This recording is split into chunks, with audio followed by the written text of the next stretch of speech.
something really weird is going on in the world of crypto and high tech finance. And don't just take it from me, take it from the facts.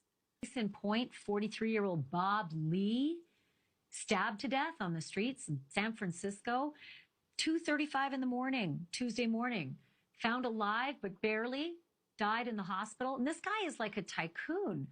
He was the founder of Cash App.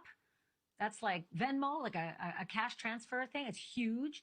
He was a top executive of Square and also MobileCoin, a cryptocurrency startup. And he had moved away from San Francisco, but was there for like an event. It was a MobileCon Leadership Summit.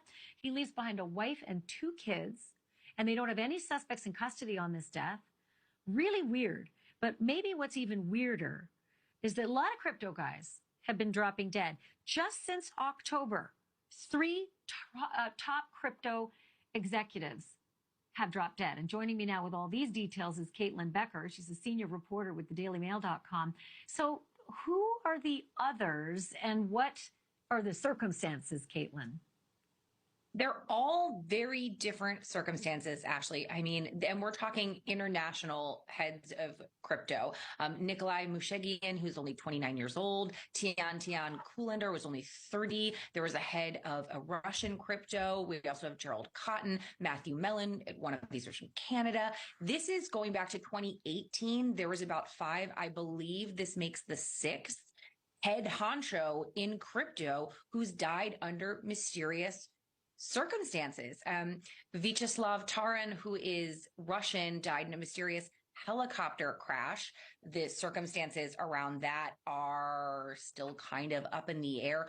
30-year-old Tian Kullander died in his sleep. I mean, this is 30 years old, and the circumstances around Mushegian's, which he was a crypto leader, he drowned off the coast of Puerto Rico the same day that he was tweeting very paranoid, very disturbing messages about the CIA and Mossad being after him. You know, following his death, it was revealed that he obviously had mental health issues, which I think was very clear, but it's hard to look away from the fact that all of these deaths happened very bizarrely and in pretty quick succession in a relatively small field.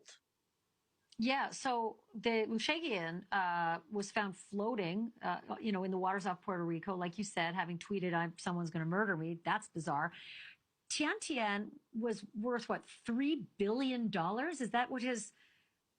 That's what I'm just wondering if it was his group, like the Amber Group, his company? Yeah, the Amber Group was valued at $3 billion at the time of his death. And shortly before he passed away, they did have to lay off some people. So all of these deaths have raised some big questions, especially since the 3 that happened within weeks of each other that you mentioned at the top of this all happened after the kind of the fall of crypto. So this is no longer sort of on the rise. And some of the earlier ones in 2018, Gerald Cotton, for example, he died with the information and the assets to his crypto wallet in his possession. So that was hundreds of millions of dollars. Either there is a curse or there are some very angry crypto customers who lost their shirts maybe. But Caitlin, follow this for us and tell us if you find out anything more about it.